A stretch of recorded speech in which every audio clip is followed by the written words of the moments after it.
สบายดีเนาะพ่อแม่พี่น้องชาวไร่ชาวนาชาวเกษตรกรทั้งหลายที่ติดตามYouTube ของข้าพเจ้าเนาะแต่วันนี้สิมาเผยแพร่ข้อมูลเกี่ยวกับการขยายหัวเชื้อจุลินทรีย์สังเคราะห์แสงเป็นสูตรใหม่เนาะแต่ว่าสูตรเก่าเขาเจ้าก็จะเฮ็ดแบบเก่าล่ะไข่1หน่วยเนาะเป็นนัว1บวงน้ำปลา1อันเนาะแล้วก็เอามาขยายแต่นี่ข้าพเจ้าบ่ได้เอาสูตรนั้นเปลี่ยนสูตรใหม่เบิ่งตัวนี้เป็นสูตรเร่งดอกออกผลเนาะโดยที่ใช้ไข่ไก่2หน่วยบอกวิตาเกน1อันเนาะข้าพเจ้าเฮ็ดมาตั้งแต่วันที่22เดือน8ปี2018จนมาฮอดปัจจุบันนี้วันที่8เดือน9 2018แล้วถือว่าผ่านมาโดนเติบเนาะแต่ว่าสูตรตัวนี้เป็นไข่ไก่2หน่วยวิตาเกน1หน่วยเป็นนัว1บวงที่ข้าพเจ้าใส่ไว้แล้วเฮามาเบิ่งกันว่าข้าพเจ้าสิแยกไว้นี่เนาะตัวนี้สิเฮ็ดสูตรไข่ไก่2วิตาเกน1บวกเป็นนัวหั่นเนาะแล้วตัวนี้สิบ่มีเป็นนัวอยู่เฮาเบิ่งว่าการขยายหัวเชื้อจุลินทรีย์ในครั้งนี้เบิ่งว่าตัวใดมันสิไปได้ไวกว่ากันเนาะแต่ปกติสิมีบวงปรุงหั่นเนาะแต่ว่ามื้อนี้บวงบ่มีก็กะตวงเอาเนาะใส่ว่าประมาณบวงปลายหน่อยหนึงเนาะอ่าตัวนี้ก็ถือว่าเป็นอาหารให้จุลินทรีย์หั่นเนาะเพื่อให้จุลินทรีย์อยู่ในหัวเชื้อนี่ลงมานี่ให้มันได้กินนี่เนาะเบิ่งว่ามันสิขยายบ่เนาะแล้วสิเลี้ยงตัวเองไปได้บ่เนาะอันนี้ก็เป็นวิธีที่เฮาสิมาพากันมาทดลองเบิ่งแล้วก็ฝากติดตามนำกันว่ามันสิเป็นบ่หรือบ่เป็นแต่ว่าสูตรปกติแล้วนี่เนาะฮอร์โมนไข่นี่สิบ่มีกลิ่นแรงคือกับจุลินทรีย์สังเคราะห์แสงหรือใส่ไข่โดยธรรมดาหั่น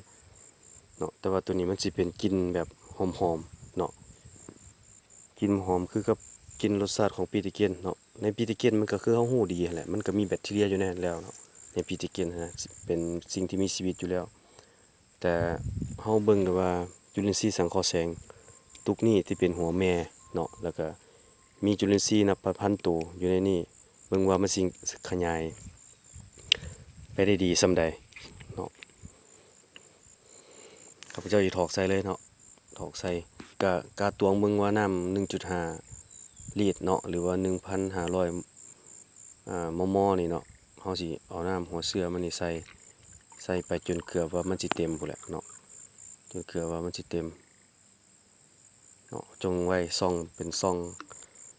หายใจแน่เนาะถ้าเบิ่งว่ามันสิแดงบ่เนาะมันสิแดงส่ำใดตัวใดสิไปไวกว่ากันแต่ว่าเป็นบทเรียนเนาะเรียนรู้ทดลองไปนำกันแล้วเราก็มาลงเบิ่งนำกันว่ามันสิเป็นจั่งใดตัวใดสิไปไวก่อนกันถ้าว่าตัวใดไปไวก่อนเราก็เอาสูตรนั้นให้เป็นทดลองเนาะการทดลองบ่มีมื้อสิ้นสุดเนาะมีแต่ว่าเราสิทดลองไปเรื่อยๆเนาะหลังจากนำใช้แล้วนี่เราสิทดลองไปเรื่อยๆเราก็สิบ่หยุดเพียงแต่เท่านี้เราเบิ่งภาพมุมไกลสีมันก็สิเป็นคล้ายๆคือว่าสีชมพูหน่อยหนึงเนาะเฮาเบิ่งว่าผ่านไปจักมื้อจักอาทิตย์มันสิแดงเข้มคือหยังตุกแม่นบ่เนาะแต่ว่าสูตรฮอร์โมนไข่ที่ข้าพเจ้าเฮ็ดไว้หั่นเป็นสูตรเร่งดอกจับหมากได้ดีเนาะเร่งผลก็เรียนรู้มาจาก YouTube นั่นแหละเนาะที่นี่ก็เลยมาขยายพันธุ์เสื้อมาใส่ตัวนี้ต่อมาเนาะมาขยายเป็นจุลินทรีย์สังเคราะห์แสงเอาอาหารของสูตรเร่งดอกออกผลจับใบดีๆนี่นะเนาะมาขยายมาเป็นอาหารให้จุลินทรีย์สังเคราะห์แสงตัวนี้เบิ่งว่ามันสิเป็นจั่งใดเนาะเอามาติดตามนำกัน